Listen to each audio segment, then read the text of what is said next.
লা ইলাহা ইল্লাল্লাহ। जो तो मेरा जो सब मेरा जमी मेरा पलक मेरी,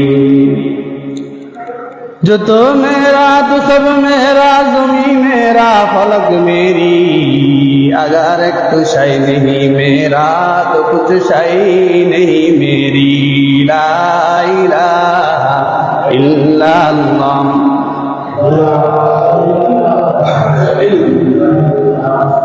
ला इलाहा इल्लल्लाह।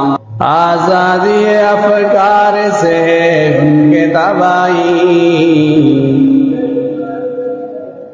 आजादी अफकार से है उनके तबाही। रखते नहीं जो फिक्र तदब्बुर का सलीका, रखते नहीं जो फिक्र तदब्बुर का सलीका। ओ फिक्र अगर खामे तो आजादी अफकार, वो फिक्र अगर खामे तो आजादी अफकार। इंसान को हैवान बनाने का तरीका, इंसान को हैवान बनाने का तरीका। ला इलाहा इल्लल्लाह। ला इलाहा इल्लल्लाह।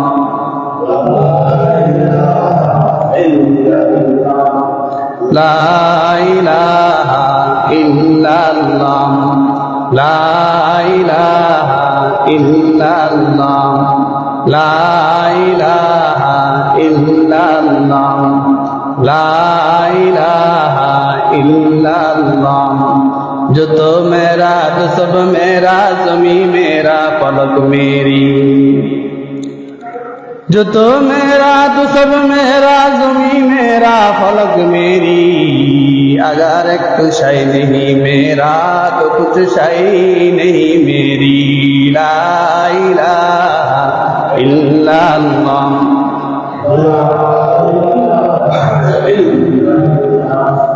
ला इलाहा इल्लल्लाह।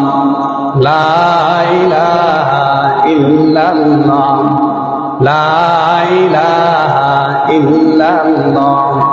ला इलाहा इल्लल्लाह। सख्ती राह से न डर, एक जरा हिम्मत कर। सख्ती राह से न डर, एक जरा हिम्मत कर।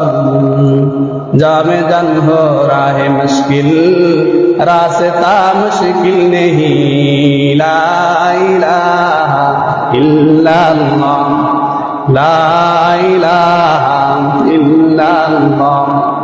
ला इलाहा इल्लल्लाह। ला इलाहा इल्लल्लाह। ला इलाहा इल्लल्लाह मुहम्मदुर रसूलुल्लाह।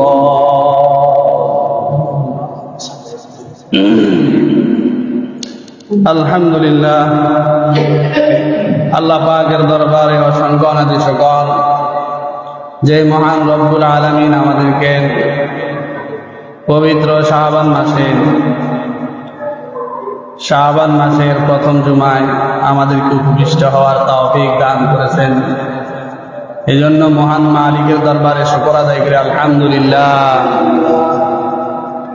শাবান মাস অত্যন্ত গুরুত্বপূর্ণ মাস। আল্লাহুম্মা বারিক লানা ফি রজব ওয়া শাবান ওয়া বাল্লিগনা রমাদান। আল্লাহুম্মা বারিক লানা ফি রজব ওয়া শাবান ওয়া বাল্লিগনা রমাদান। এই শাবান মাস সম্পর্কে রাসূল সাল্লাল্লাহু আলাইহি সাল্লাম দোয়া করেছেন। এই শাবান মাস অত্যন্ত গুরুত্বপূর্ণ মাস। এই শাবান মাস কয়েক দিক দিয়ে গুরুত্বপূর্ণ। এক নম্বর হলো এই শাবান মাসের আগের মাস হলো রজব মাস। এই রজব মাসের মধ্যে কতল কেতাল ঝগড়া ফাসাদ করা হারাম। যেই 4 মাসের মধ্যে কতল কেতাল ঝগড়া ফাসাদ করা হারাম, এর মধ্যে একটা মাস হলো রজব মাস। এই রজব মাসের পরবর্তী যে মাস, সেই মাসটা হলো শাবান মাস। এরপরে শাবান মাসের পরের যে মাসটা, সেই মাসটা আল্লাহ পাকের 12 মাসের মধ্যে শ্রেষ্ঠ মাস, আল্লাহ পাকের 12 মাসের মধ্যে গুরুত্বপূর্ণ মাস। আল্লাহ পাকের যে 12টা মাস আল্লাহ তাআলা নির্ধারণ করেছেন, এর মধ্যে যে শ্রেষ্ঠ মাসটা রমজান মাস। এই রমজান মাসের আগের মাস হলো শাবান মাস। তাহলে শাবান মাসের আগের মাসটাও গুরুত্বপূর্ণ, শাবান মাসের পরের মাসটাও গুরুত্বপূর্ণ। এই জন্য এই শাবান মাসের গুরুত্ব অনেক রয়েছে। গত জুমায় আলোচনা করেছিলাম, এই শাবান মাসে আল্লাহ তাআলা রাসূল সাল্লাল্লাহু আলাইহি সাল্লামের উপর দুরূদ পড়ার জন্য যে আয়াতটা পেশ করেছেন পবিত্র কালামে হাকিমের মধ্যে, ওই আয়াতটাও আল্লাহ তাআলা শাবান মাসে নাজিল করেছেন। ইন্নাল্লাহা ওয়া মালাইকাতাহু ইউসাল্লুনা আলান নবী ইয়া আইয়ুহাল্লাযীনা আমানু সাল্লু আলাইহি ওয়া সাল্লিমু তাসলিমা। এই আয়াতটাও নাজিল করেছে আল্লাহ তাআলা শাবান মাসে। নাজিল করে এটাই বুঝাইছেন যে তোমরা সামনের এবং পিছনের মাসগুলির মধ্যে আমার হাবিবের উপর যে পরিমাণ দুরূদ শরীফ তোমরা পড়বে, কিন্তু মনে রাখবে এই শাবান মাসে আমার হাবিবের উপর একটু বেশি করে দুরূদ শরীফ পড়িও। যেহেতু এই শাবান মাসে আল্লাহ তাআলা পবিত্র কালামে হাকিমের মধ্যে রাসূলের উপর দুরূদ শরীফ পড়ার ফজিলত সম্পর্কে, রাসূলের উপর দুরূদ শরীফ পড়ার ব্যাপারে আয়াতটা নাযিল করেছে। এই জন্য গত জুমা আলোচনা করেছিলাম শাবান মাসে রাসূলের প্রতি দুরূদ শরীফ পড়ার ফজিলত সম্পর্কে। এই শাবান মাসের গুরুত্ব হওয়ার পিছনে আরেকটা কারণ রয়েছে। শাবান মাস গুরুত্বপূর্ণ হওয়ার পিছনে আরেকটা কারণ রয়েছে।